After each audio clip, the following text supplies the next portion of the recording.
Gloire à Dieu, gloire à Dieu, gloire à Dieu. Bien-aimés de Dieu, que le Seigneur nous bénisse, que le Seigneur nous garde, que le Seigneur nous fasse du bien. Alléluia. Nous allons, bien-aimés de Dieu, partager la parole du Seigneur. Comme le titre est indiqué sur le petit écran, bien-aimés de Dieu, nous parlons du mystère du voile. Du mystère du voile. Pour nous autres qui avons vécu en Afrique, ou pour ceux qui sont au Moyen-Orient, j'ai parlé des pays arabes, en Israël. Bien-aimés de Dieu, nous avons vécu avec nos mamans qui étaient presque tout le temps voilées. Alléluia. Et jusqu'à aujourd'hui, il y a encore donc des religions qui imposent aux femmes le port du voile. Ce qui est une bonne chose.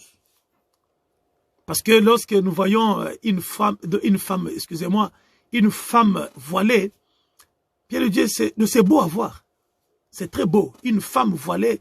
Et donc, je ne parle pas donc du voile islamique. Je parle, par exemple, donc de foulard de tête. Hein, donc, avec le visage, on voit les visages, mais la tête couverte. Donc, nous voyons que c'est très beau. C'est très beau à voir. Alléluia. Mais cela n'est pas du fait des hasards. Depuis l'Antiquité, depuis longtemps, bien-aimés de Dieu, on a vu les femmes voilées. Les femmes se voiler, se couvrir la tête. Mais cela avait des significations. Cela avait donc une valeur. Cela, bien-aimés de Dieu, marquait une différence entre l'homme et la femme. C'est ainsi qu'on voit la femme qui se couvre la tête et l'homme a la tête non couverte. Mais aujourd'hui, nous voulons, bien le Dieu, donc de percer un peu ces mystères. Parce que c'est bien, alléluia, d'imposer le port du voile à la femme. Mais c'est encore mieux de comprendre les principes, de comprendre les mystères qui est caché derrière le port de voile. Alléluia. Bien-aimés de Dieu, partage ce moment. Invite les amis bien-aimés, parce que ce dont nous allons parler, c'est prophétique. C'est des révélations prophétiques, bien-aimés de Dieu. Et ça va changer la vie de quelqu'un. Ça va libérer la vie de quelqu'un, alléluia, dans des impositions, alléluia, qui n'ont aucun soubassement du point de vue spirituel. Gloire à Dieu. Alors pour cela, nous allons lire quelques textes bibliques pour comprendre un peu et essayer de décortiquer un peu ces mystères. Alléluia. Nous allons d'abord commencer dans le livre de 1 Corinthiens au chapitre 11, au verset 4 et au verset 5. Ces versets, pendant longtemps,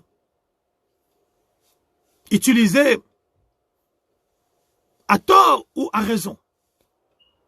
Ces versets, peut-être mal compris, mal affermis, et qui poussent les gens à imposer aux femmes le port de voile.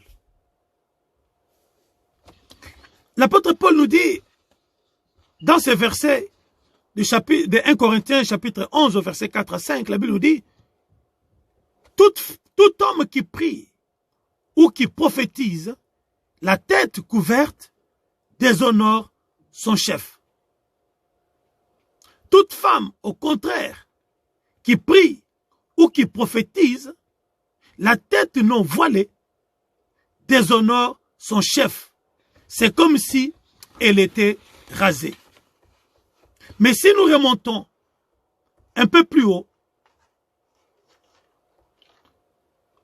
nous voyons, Paul dit, soyez mes imitateurs. Au verset 1er, il dit, soyez mes imitateurs comme je le suis moi-même de Christ. Je vous loue de ce que vous vous souvenez de moi à tous égards et de ce que vous retenez mes instructions telles que je vous les ai transmises. Je veux cependant que vous le sachiez. Christ est le chef de tout homme. L'homme est le chef de la femme et Dieu est le chef de Christ. Tout homme qui prie ou qui prophétise, la tête couverte, déshonore son chef. Toute femme, au contraire, qui prie ou qui prophétise, la tête non voilée, déshonore son chef. C'est comme si elle était voilée. Et plus loin, il dit que chacun, toute femme, doit porter la marque de l'autorité dont elle dépend. Nous allons lire un autre texte. C'est dans le livre donc de Genèse. Non, pardon, Exode.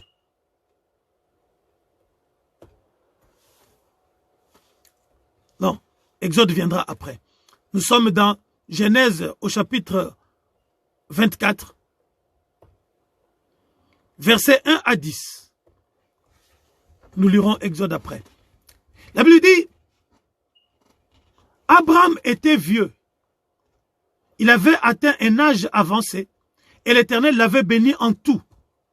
Abraham dit à son serviteur, le plus ancien de sa maison, qui administrait tous ses biens, tu vas mettre ta main sous ma cuisse et je te ferai jurer par l'Éternel, le Dieu du ciel et le Dieu de la terre, de ne pas prendre pour mon fils une femme parmi les filles des Cananéens au milieu desquels j'habite. Mais tu iras dans mon pays et dans ma patrie prendre une femme pour mon fils Isaac. Le serviteur lui répondit, peut-être la femme ne voudra-t-elle pas me suivre dans ces pays-ci? Devrais-je ramener ton fils dans le pays que tu as quitté? Alléluia.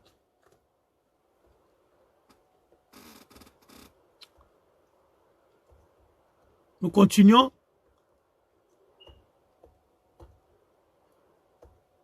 Abraham lui dit, garde-toi d'y ramener mon fils. L'Éternel, le Dieu du ciel, qui m'a fait quitter ma famille et ma patrie, lui qui m'a parlé et qui m'a juré de donner ce pays à ma descendance, lui-même enverra son ange devant toi. Et c'est là-bas que tu prendras une femme pour mon fils. Si la femme ne veut pas te suivre, tu seras dégagé de ce serment que je t'ai fait faire. Seulement, tu ne prendras pas mon fils, tu ne ramèneras pas mon fils là-bas. Le serviteur mit sa main sous la cuisse d'Abraham, son seigneur, et lui prêta serment au sujet de cette affaire. Le serviteur prit 10 chameaux parmi les chameaux de son seigneur et il partit, ayant à sa disposition tous les biens de son seigneur. Alléluia. Nous allons sauter pour aller au verset 56. Pour aller au verset 56 de ce même chapitre, c'est-à-dire Genèse 24. Et nous allons au verset 56. Genèse 24, 56. La Bible dit, il est répondu, ne me tardez pas, puisque l'Éternel a fait réussir mon voyage. Laissez-moi partir pour aller vers mon Seigneur. Alors ils répondirent, appelons la jeune fille et consultons-la elle-même. Ils appelèrent donc Rebecca et lui dirent, veux-tu aller avec cet homme? Elle répondit, oui. Ils laissèrent alors partir leur sœur Rebecca et sa nourrice avec les serviteurs d'Abraham et ses gens. Ils bénirent Rebecca et lui dirent, toi notre sœur, devient des milliers, des myriades, que ta descendance ait le contrôle de ceux qui te haïssent. Rebecca s'éleva avec ses jeunes servantes. Elles montèrent sur les chameaux et suivirent l'homme. Les serviteurs prirent Rebecca et partit. Cependant, Isaac était revenu du puits de l'Aïroï et il habitait dans le pays de Negueb. Un soir qu'Isaac était sorti pour méditer dans la campagne, il leva les yeux et vit des chameaux qui arrivaient. Rebecca leva aussi les yeux, vit Isaac, sauta à bas des chameaux et dit au serviteur, « Qui est cet homme dans la campagne qui vient à notre rencontre ?» Le serviteur répondit, « C'est mon Seigneur. » Alors, elle prit son voile et se couvrit. Le serviteur raconta à Isaac tout ce qu'il avait fait. Gloire à Dieu. Alléluia. Bien-aimés de Dieu, nous allons partir sur ces 3 lectures que nous venons de faire. 1 Corinthiens chapitre 11, versets 4 et 5. Genèse 24, versets 1 à 10 et 56 jusqu'à 67. Bien-aimés, on parle donc du voile. Dimanche dernier, j'ai parlé sur le voile. J'expliquais que le voile, qui est tout simplement en grec, qui veut dire kaluto. Kaluto qui n'est autre chose que un couvercle ou un voile. Quelque chose qui sert à couvrir quelque chose. C'est ça kaluto. Comme le couvercle d'une marmite, d'une casserole, on appelle ça kaluto. Tout ce qui sert à se couvrir ou à couvrir quelque chose. Bien-aimés de Dieu, depuis l'Ancien Testament, que ce soit donc dans la société, nous avons vu le voile servait de se couvrir, soit pour se cacher, soit pour couvrir donc une condition, se cacher donc de sa condition sociale. Par exemple, on voit dans l'Ancien Testament les femmes prostituées par exemple, donc ils se couvraient pour cacher la honte de leur activité, parce qu'elles n'étaient pas bien perçues dans la société, parce que les métiers qu'elles pratiquaient était un métier donc de honte, était une activité honteuse. Et nous voyons que le voile dans l'Ancien Testament était déjà utilisé largement par les femmes. Nous voyons aussi que les femmes, pour donc des distinctions, se servaient donc du voile pour marquer leur rang social.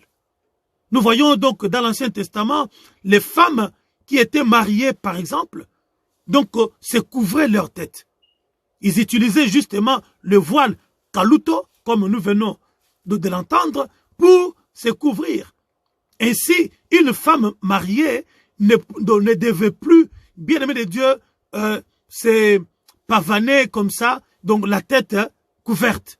Pourquoi? Parce que, comme je l'expliquais le dimanche dernier, donc c'était donc leur façon donc de se couvrir, donc de se séparer ou de mettre une séparation entre elle et les autres hommes.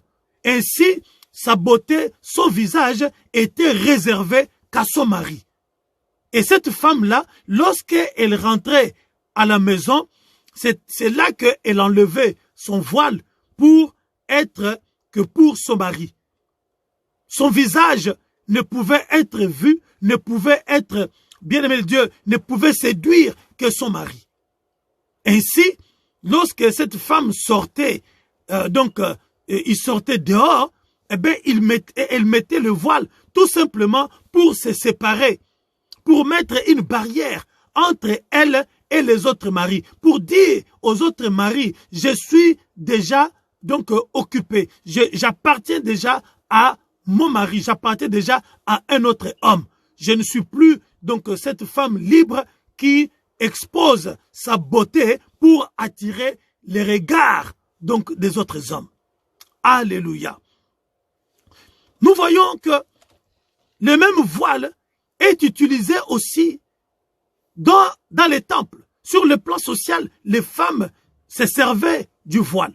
Mais Dieu va se servir aussi du voile lorsque donc il va demander à ce que on construise le temple. Le voile a été aussi utilisé dans le temple. Alléluia. Et gloire à Dieu. Merci à toi qui me donne des cœurs. Partage ces mots, ma bien-aimée de Dieu. Partage parce que c'est de la révélation. Alléluia. Nous voyons que donc dans le temple, par exemple, lorsque nous allons dans Exode 26, à partir donc, du verset 31, Exode 26, à partir du verset 31, nous voyons, la Bible dit, par exemple, tu feras un voile violet, pourpre et cramoisi, et des fins lin retors avec des chérubins que l'on fera avec art. Tu le mettras sur 4 colonnes d'acacia couvertes d'or avec leurs crochets d'or et posées sur 4 socles d'argent. Tu mettras le voile au-dessus des agrafes et c'est là, au-dedans du voile, que tu feras entrer l'arche du témoignage. Le voile vous servira de séparation entre les lieux saints et le saint des saints. Alléluia. Donc, nous voyons que même au sein du temple, Dieu va utiliser le voile comme, bien-aimé de Dieu, un séparateur. Un séparateur. Le voile va couvrir maintenant, séparer les lieux saints avec les lieux très saints. Les lieux saints où tout le monde pouvait entrer pour aller apporter donc son sacrifice. Alléluia. Et les lieux très saints qui étaient réservés aux sacrificateurs. Parce que donc dans ces lieux-là, personne d'autre n'y avait accès que le sacrificateur. Alléluia. Donc le voile servait de séparation. Le voile servait d'isolement. On devait séparer, on devait isoler les lieux saints du lieu très saint. Le saint des saints, comme on l'appelait, là où l'arche de l'Éternel était posée. Donc, bien-aimés de Dieu, avec l'œil charnel, lorsque nous voyons comment la femme était obligée de porter le voile, de se couvrir, et que l'homme, lui, pouvait se pavaner comme ça, donc à visage découvert, alors, avec l'œil charnel, on pouvait dire, mais cela est injuste. Pourquoi seulement la femme? C'est comme si la femme avait un statut, donc un statut inférieur à l'homme. Non, bien aimé, loin de là. La femme n'a pas, vis-à-vis de l'homme, la femme n'a pas un statut inférieur à l'homme. Rappelons-nous, dans Genèse 1, lorsque Dieu a créé la femme, la Bible dit que Dieu créa l'homme et la femme, Dieu le bénit au même titre. Dieu les a créés au même moment et Dieu les a bénis au même titre. Ce n'est que dans Exode 2, maintenant lorsque Dieu a formé l'homme et la femme qu'il avait créés, c'est dans l'ordre donc de la formation que Dieu a formé d'abord l'homme et la femme est venue par après. Mais dans la création, l'homme et la femme, bien-aimés de Dieu, sont créés au même pied d'égalité et ils ont été tous bénis et Dieu a dit, soyez féconds et multipliez. Alléluia. Donc, bien-aimés de Dieu, le port du voile de la femme, bien-aimé de Dieu, n'était que, bien-aimé de Dieu, un message prophétique. N'était que l'image, bien-aimé de Dieu, de choses qui devaient venir. L'homme, donc la femme physique, n'a été, bien-aimé de Dieu, donc son image a été utilisée tout simplement, alléluia, pour annonçait les choses qui allaient venir. Alléluia. Parce que, bien-aimé de Dieu, la femme, donc, représente, bien-aimé de Dieu, l'Église. Et l'Église devait, bien-aimé de Dieu, être protégée. L'Église devrait, bien de Dieu, être séparée du monde. Alléluia. Dieu avait déjà un message qu'il préparait pour, bien-aimé de Dieu, la génération future. Voilà pourquoi, bien-aimé de Dieu, dans Colossiens chapitre 2 au verset 17, la Bible nous dit que toutes ces choses, que ce soit les fêtes, que ce soit donc de la lune, le fait donc de ceci, cela, n'était que l'ombre de choses à venir. Tout ce que Dieu avait initié, tout ce que Dieu avait mis en place, bien-aimé de Dieu, dans l'ancienne alliance, n'était que l'ombre de choses à venir. Et la Bible dit que c'est une fois que Christ est venu que ces choses-là, bien-aimé de Dieu, ont disparu, ont revêtu maintenant Christ. La Bible dit que c'est en Christ que ces choses disparaissent. Alléluia. Voilà pourquoi, Galates chapitre 3 au verset 24 à 16, la Bible nous dit, la loi était donc un pédagogue pour nous amener à Christ, afin que nous soyons justifiés par la foi. Et la foi étant venue, nous ne sommes plus sous le pédagogue. Alléluia. Donc nous voyons que la loi de la séparation, la loi qui consistait à mettre le voile à l'église, bien-aimé de Dieu, n'était qu'un pédagogue pour nous amener à Christ. Ce n'était pas pour réduire la femme, bien-aimé de Dieu, à une caste inférieure, à une classe inférieure à l'homme. Non, bien-aimé de Dieu, mais c'était tout simplement un message prophétique. Dieu utilisait l'image de la femme comme l'église que Christ lui-même allait prendre soin. Alléluia. Gloire à Dieu. C'est-à-dire, nous ne sommes plus, bien-aimés de Dieu, soumis aux pratiques de l'Ancien Testament dans la chair, mais étant libres, ces choses se pratiquent sur le plan spirituel. Voilà pourquoi on parle de la loi de la liberté. L'apôtre Jacques parle de la loi de la liberté. Jacques chapitre 1 au verset 25. Jacques chapitre 1 verset 25. La Bible nous dit, alléluia, la Bible nous dit, mais celui qui a plongé le regard dans la loi parfaite, la loi de la liberté, la loi que Christ a ramenée, c'est la loi de la liberté. Il dit, mais celui qui a plongé le regard dans la loi parfaite, la loi de la liberté, et qui persévère, non pas en l'écoutant pour l'oublier, mais en la pratiquant activement, celui-là sera heureux dans son action même.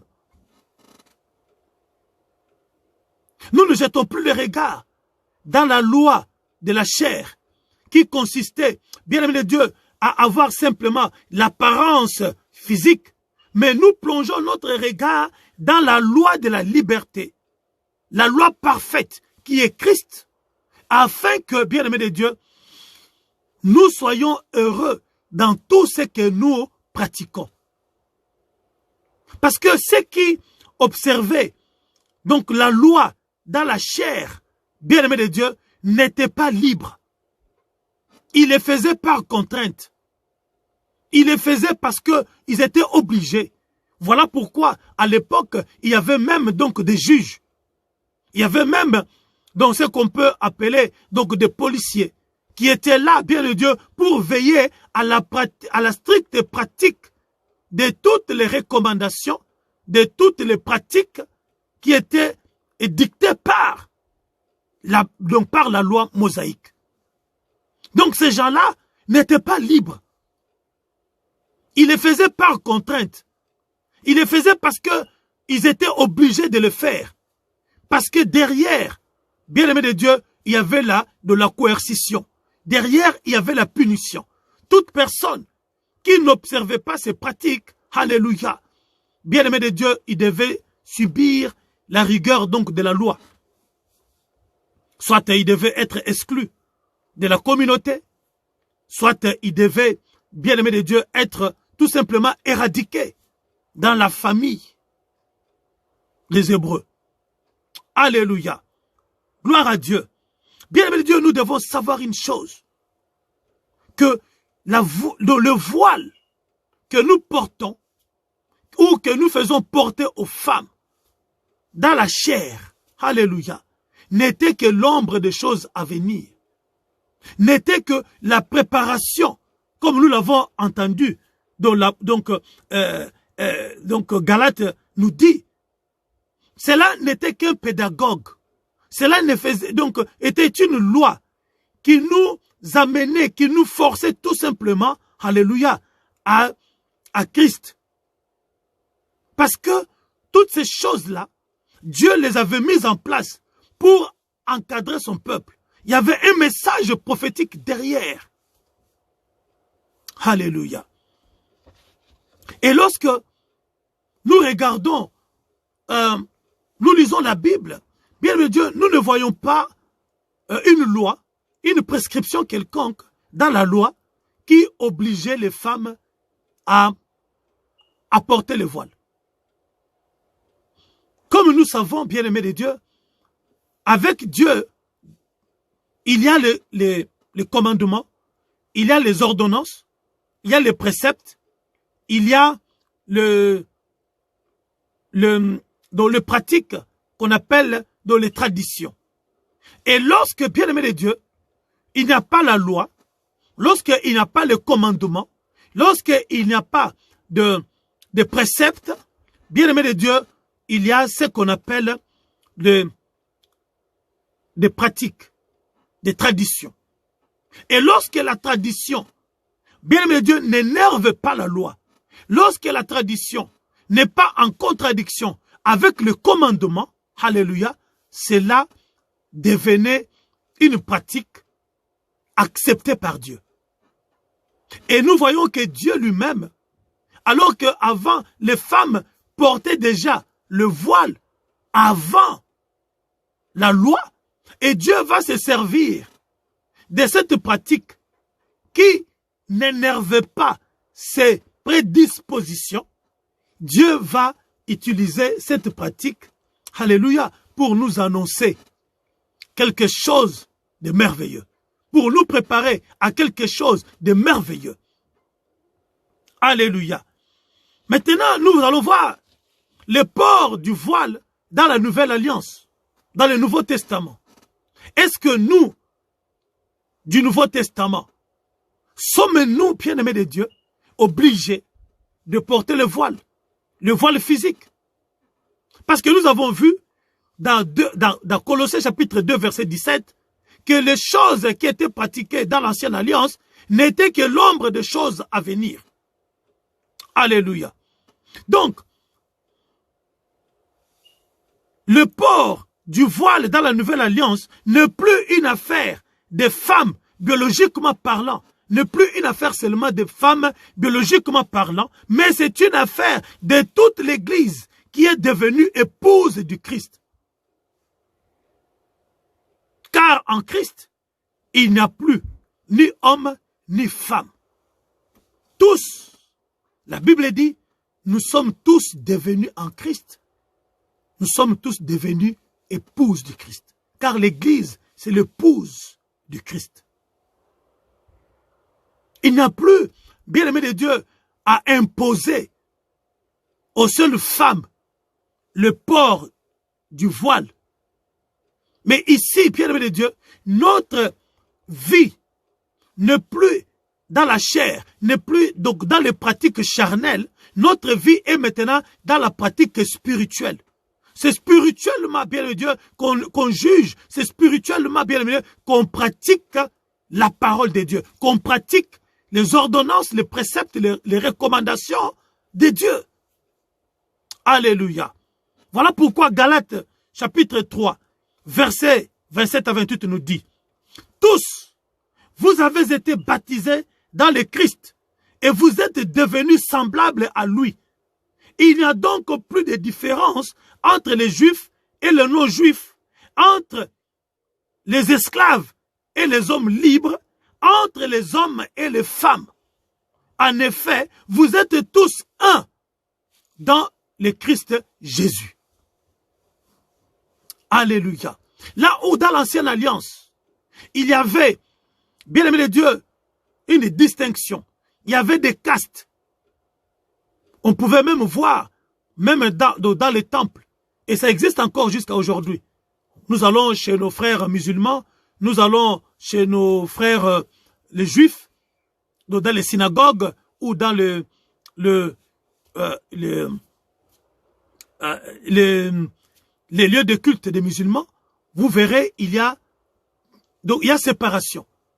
Il y a les hommes qui vont d'un côté, les femmes qui vont de l'autre. Vous voyez, il y a des femmes voilées, il y a des hommes non voilés. Alléluia. Et nous avons aussi dans nos églises évangéliques des églises qui imposent le port de voile aux femmes, alors que les hommes, eux, n'ont rien sur leur tête. Et lorsqu'un homme entre avec un chapeau ou la tête couverte, on lui fait enlever son voile.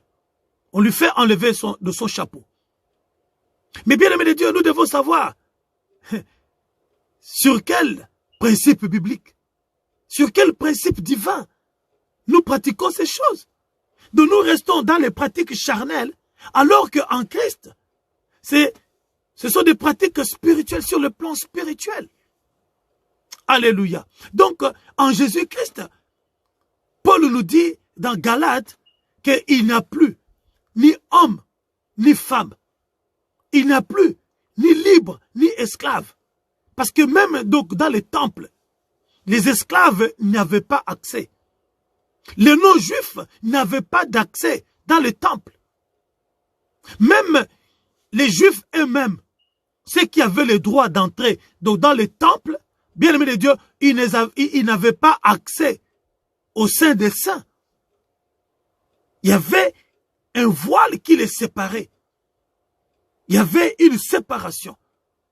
Il y avait une classe de gens qui n'avaient pas accès dans l'autre partie du temple. Alléluia. Le voile était là. Même l'église était voilée pour certaines personnes. Donc on voit que ceux qui allaient dans les saints des saints, c'était donc des hommes, des sacrificateurs, ceux-là qui étaient devenus donc des épouses de Christ, des épouses de Dieu, qui avaient accès, alléluia, à son intimité. Et les autres devaient rester de l'autre côté. Alléluia.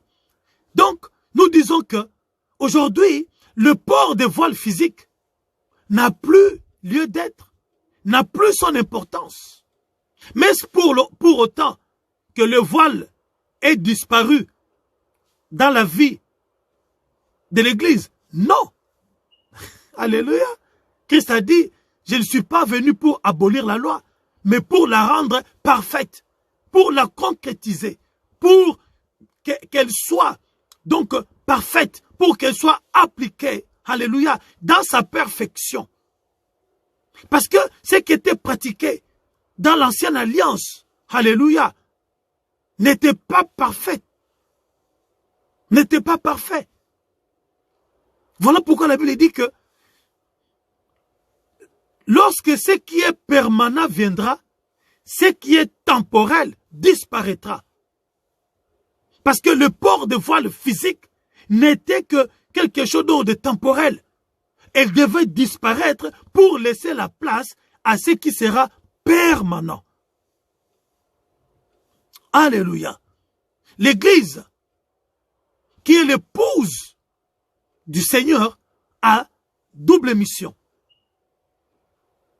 C'est là où nous venons dans 1 Corinthiens 11, où la Bible nous dit que toute femme qui prie ou qui prophétise la tête non voilée déshonore son chef. Nous avons vu cela le dimanche dernier. C'est quoi? Pardon, c'est quoi une femme qui doit se voiler? L'Église étant l'épouse de Christ. Donc, nous avons vu que le voile servait aux femmes de se préserver des autres hommes en vue d'être totalement consacrée à son mari. Il n'est que devant son mari que la femme était dévoilée. Alléluia. Donc sur le plan spirituel, les voiles, c'est pour, bien-aimés de Dieu, nous séparer du monde, nous séparer du péché. Parce que l'Église qui est l'épouse du Christ, bien-aimé de Dieu, face au péché, elle doit avoir une séparation. Elle doit avoir quelque chose qui met une nette séparation entre elle et le péché.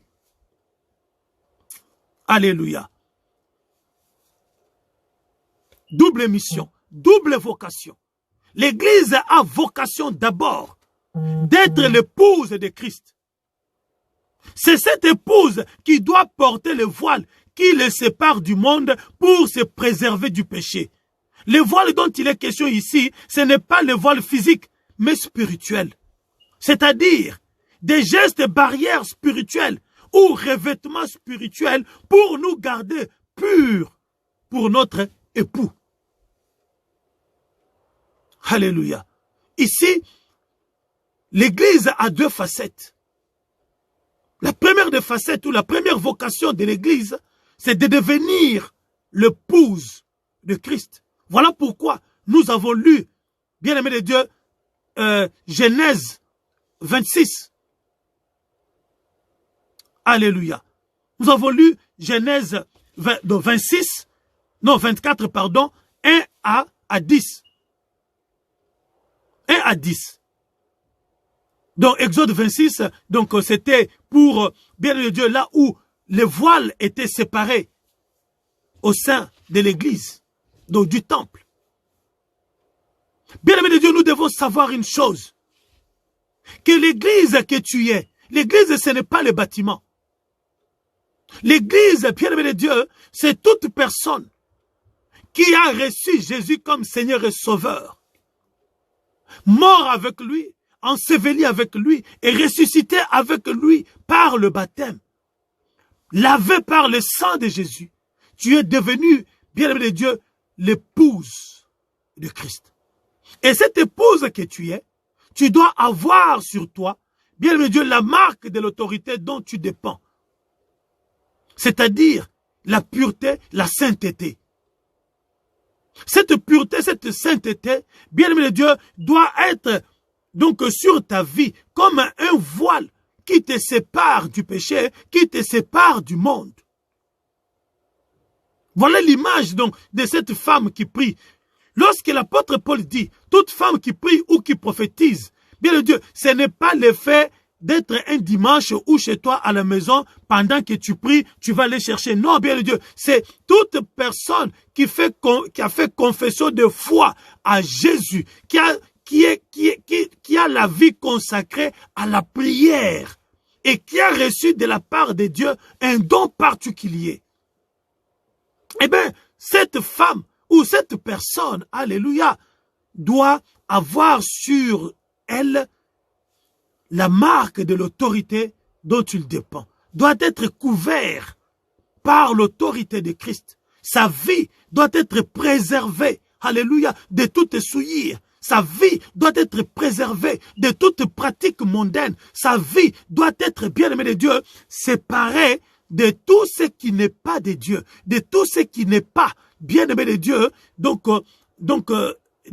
pur dans sa vie.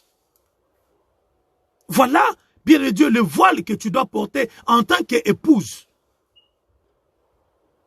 Tu dois accepter cette statue d'être l'épouse de Christ, de n'appartenir qu'à Christ, de faire que la volonté de ton mari. Voilà pourquoi la Bible dit que la femme doit être soumise à son mari. Donc la soumission ici, bien aimé de Dieu, c'est accomplir la parfaite volonté de Dieu. Parce que c'est Dieu de qui tu dépends? Tu dépends maintenant donc de Dieu. Tu dépends de la volonté de Dieu. C'est Dieu qui est maintenant ton mari qui survient à tes besoins. Tu ne dépends plus du monde. Tu ne dépends plus donc des esprits du monde. Mais tu dépends maintenant de l'autorité de Dieu. Voilà pourquoi on parle de la marque de l'autorité dont tu dépends. En tant qu'Église, tu dépends de l'autorité de Dieu. Ta vie n'est plus à être livrée au péché, au mensonge, à la convoitise, à la haine, à la prostitution, à la pornographie, à la... Donc, bien aimé de Dieu, à toutes sortes donc de mal. Ta vie doit être maintenant, bien aimé de Dieu, préservée. Ta vie doit être maintenant protégée de toutes ces choses, alléluia, qui te feront, bien aimé de Dieu, prostituer avec un étranger qui est le péché, qui est le diable. Alléluia. Alléluia. Gloire à Dieu. Gloire à Dieu. Il dit, toute femme qui prie. Ici, ce n'est pas la femme biologique. Comme on voit aujourd'hui à l'église, dans d'autres assemblées, où on impose, même lorsque tu viens pour la première fois, tu ne sais pas encore des choses de Dieu. Mais dès que tu franchis la porte de l'église, on va chercher un foulard. Si tu n'es pas voilé, on ne t'accepte pas. Alléluia. Mais c'est bien. Mais c'est bien si nous connaissons, nous pratiquons le principe. Si nous connaissons les principes, alléluia, donc du voile. Comme j'avais pris dimanche dernier donc l'exemple où avec ma femme, on était un jour parti faire des courses. Ma femme qui me dit, papa, regarde, regarde, regarde. On voit deux femmes voilées de la tête aux pieds. Alléluia. Mais cette femme était en train donc de voler dans les magasins. Alors, à quoi ces voiles-là de leur a servi? À rien. Voilées, mais pratiquant le péché. Or, le voile devait nous empêcher d'accéder au péché. Le voile, c'est pour nous empêcher d'accéder au péché, à l'interdit. Parce que nous sommes maintenant, alléluia, comme je disais, Kaluto, nous sommes maintenant couverts par le sang de Jésus. Nous sommes maintenant couverts par la vie de Jésus, alléluia, qui doit mettre maintenant une nette séparation entre nous et le péché. Il y a de ces gens qui sont voilés, alléluia, mais lorsque on les entend, des femmes qui sont voilées, mais en train donc d'insulter les gens, on voit la haine. Ils ont voilé leur visage, mais ils n'ont pas voilé leur cœur. Leur cœur est resté ouvert au mal. Leur cœur est resté ouvert au péché. Leur cœur est resté ouvert à la médisance. Leur cœur est resté ouvert, bien-aimé de Dieu, à toutes sortes donc des antivaleurs. Alors qu'en tant que chrétien, alléluia, notre cœur, notre vie devait être protégée de ces choses. Alléluia. Alléluia. On est en train de parler sur les mystères du voile. C'est quoi le voile que nous portons? Le voile physique, pour que les gens voient que nous sommes des chrétiens. Mais à l'intérieur, nous sommes totalement nus. Nous sommes livrés au péché. À quoi alors nous sert le voile que nous portons? Donc là, nous sommes dans la première vocation de l'Église, qui est la femme. du Seigneur, qui doit se protéger. Voilà pourquoi nous avons lu, bien-aimés de Dieu, donc Exode 24, où Abraham va envoyer son serviteur pour aller épouser une femme pour son fils. Alléluia. Et le serviteur va épouser cette femme pour Isaac. Et lorsque la femme arrive à la hauteur donc d'Isaac, il voit maintenant Isaac venir. Elle va demander au serviteur, mais c'est qui ce monsieur qui vient vers nous? Et lorsqu'elle a appris que c'était Isaac, son mari, eh bien, Rebecca s'est couverte la tête pour dire, maintenant, ma vie est consacrée maintenant à cet homme. Ma vie tout entière est maintenant protégée par cet homme. Je n'ai plus à avoir le visage découvert au monde comme si j'avais encore besoin d'un homme. Bien-aimé de Dieu, tu es cette femme-là, tu es Rebecca. Rebecca, c'est l'image de cette femme que nous sommes devenus, qui doit avoir sur elle la marque de l'autorité dont nous dépendons, à savoir Christ. Notre vie doit être une vie, bien-aimé de Dieu, couverte, de manière à ce que nous ne soyons pas, bien-aimés de Dieu, attachés au mal. Nous n'ayons pas de contact avec d'autres hommes qui pourraient, bien-aimés de Dieu, donc avec lesquels dont nous pourrions nous prostituer. Rebecca, lorsqu'elle a vu Isaac, elle s'est couverte la tête. Voilà la première vocation de l'Église. La deuxième vocation de l'Église, c'est là où l'apôtre dit, maintenant au verset 5, tout homme par contre qui prie la tête voilée déshonore son chef. Alléluia. Bien-aimé de Dieu, Pierre dit que les choses que Paul a enseignées étaient tellement des choses difficiles à comprendre que nombreux se sont mis à tordre cela, à les interpréter à leur manière et à les faire sortir donc du contexte. Nous avons dit que l'Église a deux missions, deux vocations. D'être l'épouse et d'être aussi la deuxième vocation de l'Église. C'est d'être des envoyés de Dieu pour gagner des âmes. Nous voyons les serviteurs d'Abraham est envoyé pour aller chercher une femme pour son fils Isaac. Abraham, c'est l'image de Dieu, le Père. Alléluia. Isaac, c'est l'image du fils unique de son père qui doit se marier, à qui on doit trouver une épouse. Cette épouse-là, c'est l'Église.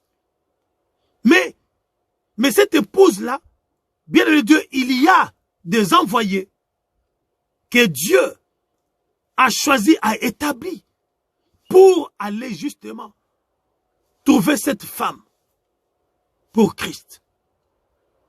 Et la deuxième vocation de l'Église, c'est d'être, bien-aimé de Dieu, cet homme.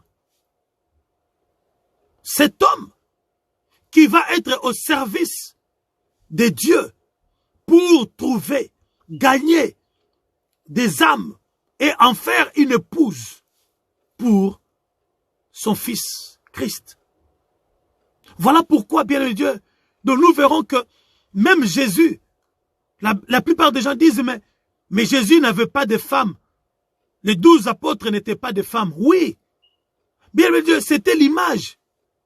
C'était l'image que Christ voulait donner pour dire que, donc, la deuxième vocation donc de l'Église, c'est d'être donc des hommes qui vont aller maintenant chercher une femme pour Christ.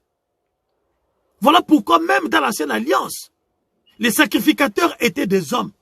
C'était tout simplement l'image, bien-aimé de Dieu, de cette église que nous allons devenir.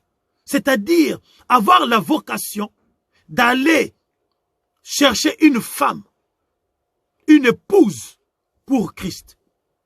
L'église doit s'élever, doit revêtir l'image de l'homme qui va aller évangéliser, qui va aller gagner des âmes et en faire une épouse pour Christ.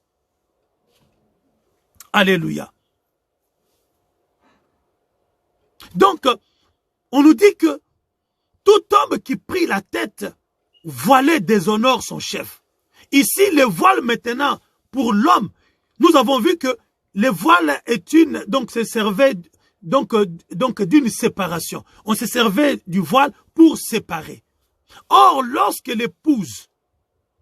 l'église est devenue l'épouse, bien-aimée de Dieu, elle est lavée, elle est nettoyée, elle est purifiée, elle est resplendissante. Elle doit maintenant, alléluia, avoir maintenant un aspect resplendissant pour maintenant attirer.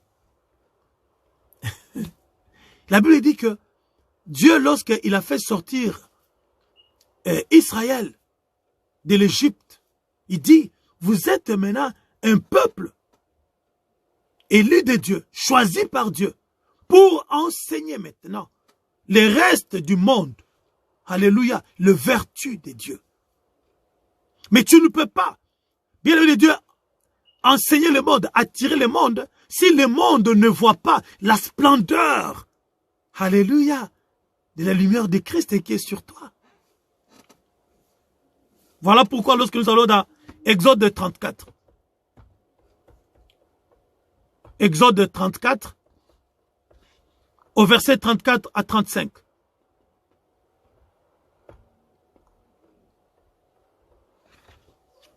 Quand Moïse entrait devant l'Éternel pour lui parler, et jusqu'à ce qu'il sorte, il écartait le voile.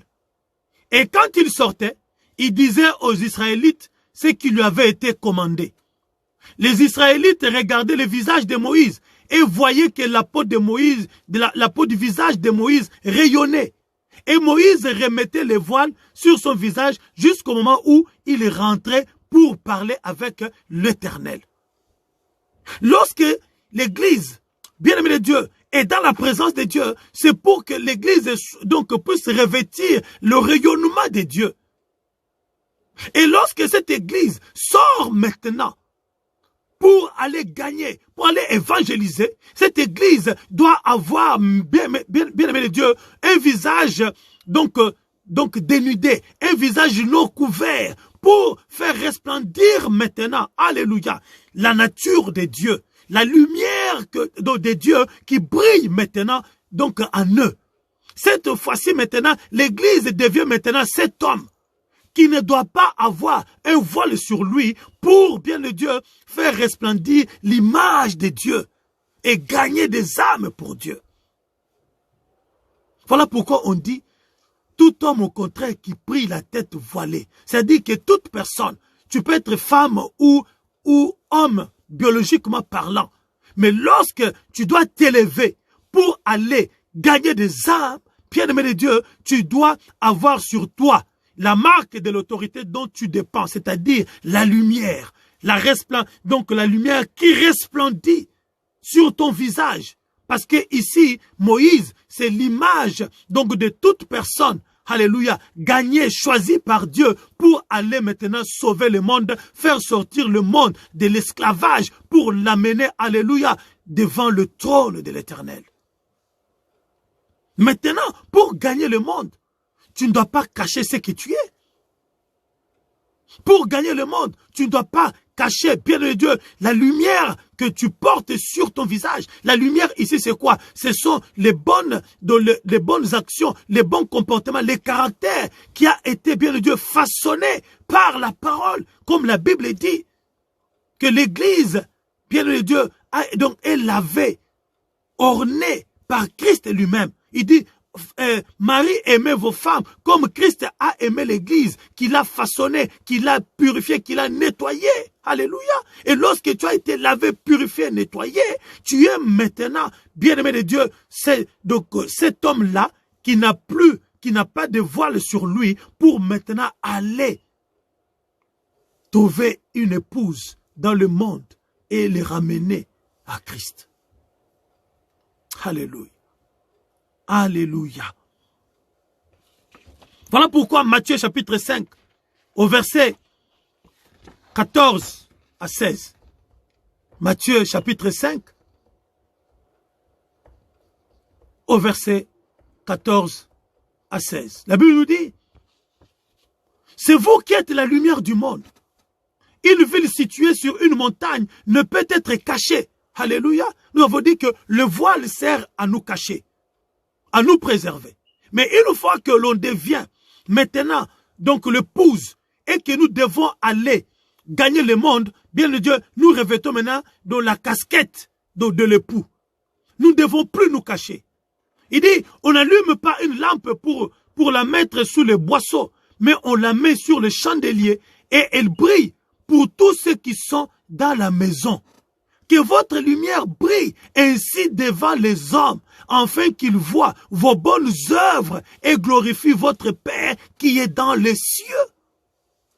C'est ça le rôle maintenant de l'Église qui devient maintenant donc homme, envoyé maintenant par Dieu pour gagner des âmes.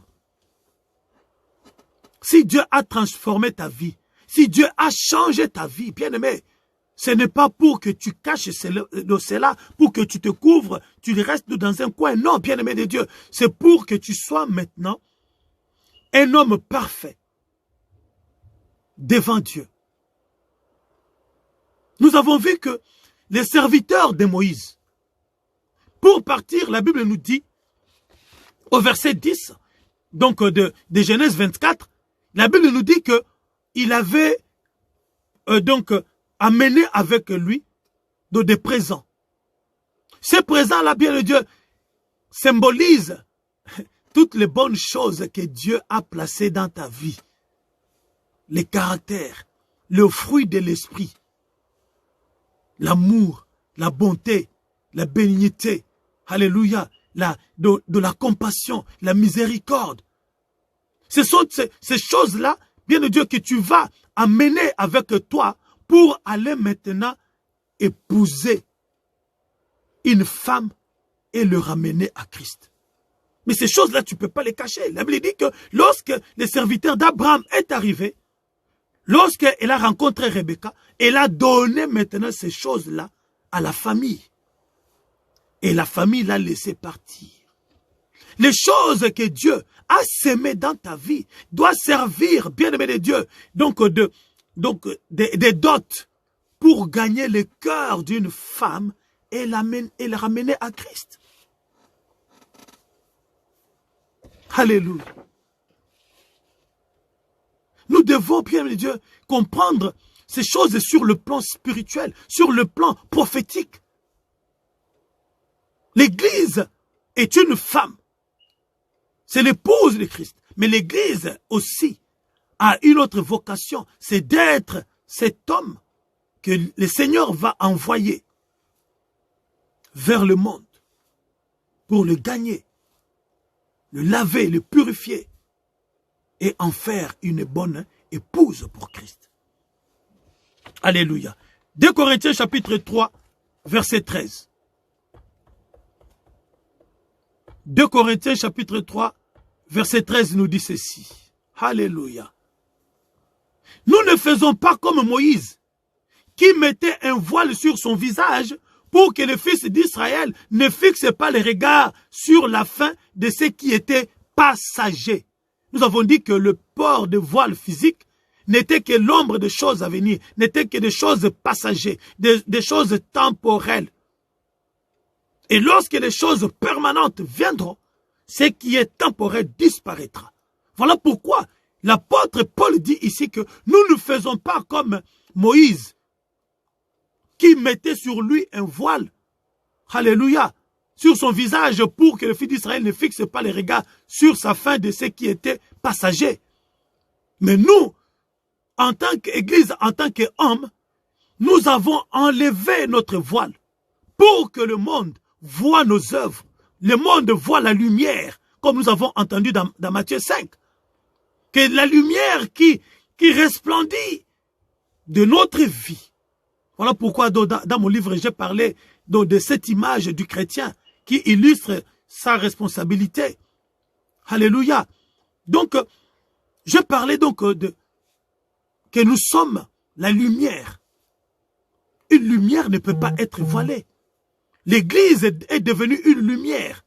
Et lorsque l'Église devient une lumière, elle a maintenant comme vocation d'aller maintenant gagner des âmes. Tout homme qui fait la confession de foi, qui marche avec le Seigneur, a maintenant cette responsabilité d'aller, de gagner des âmes, de resplendir, faire resplendir maintenant l'identité qu'il porte. Alléluia. Ce n'est plus une histoire de femmes ou hommes, biologiquement parlant. C'est une histoire maintenant de toute personne. Même si tu étais esclave, même si tu étais libre, même si tu étais juif, même si tu étais de quelque nationalité que ce soit. Voilà pourquoi Apocalypse 5 nous dit que Christ a gagné pour Dieu les gens de toute race, de toute tribu. Alléluia. Et il en a fait un royaume de sacrificateurs pour Dieu qui vont régner sur la terre. Mais tu ne peux pas régner. Régner ici, bien aimé, c'est quoi?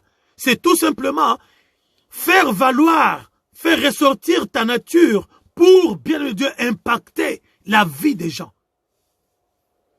Régner ne veut pas dire dominer sur les autres. Régner, ça veut dire tout simplement, alléluia, impacter la vie des autres par rapport donc à ce que tu es devenu. Alléluia. Gloire à Dieu. Voilà pourquoi apôtre Paul dit, tout homme qui prie ou qui prophétise la tête voilée déshonore son chef. Pourquoi les déshonore? Parce que Dieu a changé ta vie. Dieu a restauré ta vie. Dieu a fait de toi une vie, bien-aimé de Dieu, donc de sainteté. Et lorsque tu caches cette sainteté, lorsque tu caches bien le Dieu, les œuvres que Dieu a fait dans ta vie pour ne pas attirer pour lui ceux-là qui sont encore donc dans le monde, bien-aimé de Dieu, tu déshonores ton Dieu. C'est-à-dire que le travail que Dieu a abattu dans ta vie, le travail que Dieu a effectué donc dans ta vie est un travail nul. Et là, Dieu n'est pas content lorsque tu caches cela. Voilà pourquoi il dit dans Matthieu 5, une ville bâtie au sommet donc d'une montagne ne peut être cachée. Alléluia. Tu es devenu maintenant un homme. Peu importe le sexe que tu as, mais en tant qu'enfant de Dieu, lorsque Dieu t'a transformé, t'a restauré, bien-aimé de Dieu, il a fait de toi maintenant un homme qui doit aller maintenant au contact du monde. Non avec un voile, mais avec, bien-aimé de Dieu, un caractère bien visible, bien lisible. Voilà pourquoi la Bible nous dit que nous sommes une lettre écrite pour être lue. Alléluia. Une lettre ouverte. Voilà pourquoi la Bible dit que il fallait trouver un homme capable d'ouvrir les livres et d'en rompre les sceaux. Ce livre-là est maintenant, bien le Dieu, écrit sur notre cœur pour que ce livre-là reste tout le temps ouvert. Mais si tu le fermes, si tu le voiles, ce livre-là, c'est ta vie que Christ a façonné, qui doit maintenant être lu, qui doit maintenant, bien le Dieu, être visible pour que les autres voient Dieu au travers de ta vie. pour que les autres soient gagnés et attirés à Christ au travers de ta vie. Voilà pourquoi il dit que tout homme qui prie la tête voilée déshonore son chef. Tu fais la honte. Le déshonneur ici, c'est faire la honte de Dieu. Alléluia. C'est voiler, c'est cacher au monde l'œuvre magnifique que Christ a produite en nous. Nous devons chercher à faire resplendir notre être. Alléluia. Notre être, nous devons le faire resplendir. Nous devons, bien le Dieu, être dignes, montrer aux gens que nous sommes dignes devant Dieu. Voilà pourquoi nous venons à vous, dans notre tête, découverte, pour que vous voyiez au travers de nous, alléluia, l'image de Christ, l'épouse de l'époux qui veut que tu deviennes son épouse. Il m'a envoyé, il m'a revêtu de son image, il m'a revêtu de sa lumière pour venir à toi, alléluia, et le ramener à lui. Comme Abraham avait fait jurer, il avait fait mettre la main sous sa cuisse pour lui dire, jure-moi que tu vas aller gagner, et donc chercher une épouse pour mon fils. Bien-aimé de Dieu, lorsque tu as donné ta vie à Jésus, tu t'es engagé non seulement à devenir son épouse, mais tu t'es engagé aussi à devenir l'homme qui doit aller évangéliser et gagner des âmes pour lui. C'est ça ce que l'apôtre Paul voulait nous dire. Alléluia. Voilà pourquoi cet après-midi, nous avons parlé du mystère du voile. D'un côté, nous sommes cette épouse qui doit avoir sur lui la marque de l'autorité dont il dépend.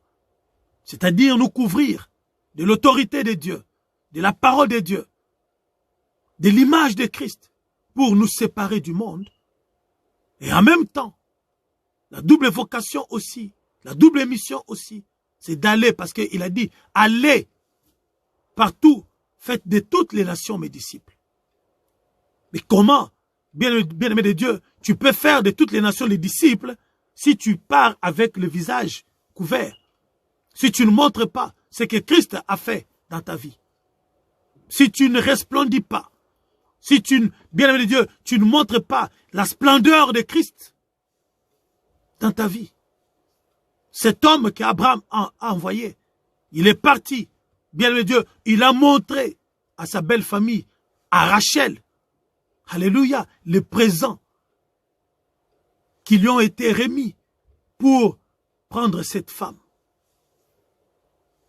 Les présents, bien-aimés de Dieu, ce sont les dons, les capacités que Dieu a placées en nous pour pouvoir, alléluia, être capable de convaincre et de ramener à Dieu, à me ramener à Christ, cette épouse qu'il cherche.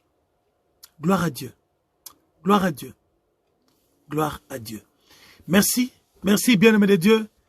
Voilà, nous sommes au terme de notre prédication. Que le Seigneur, bien-aimé de Dieu,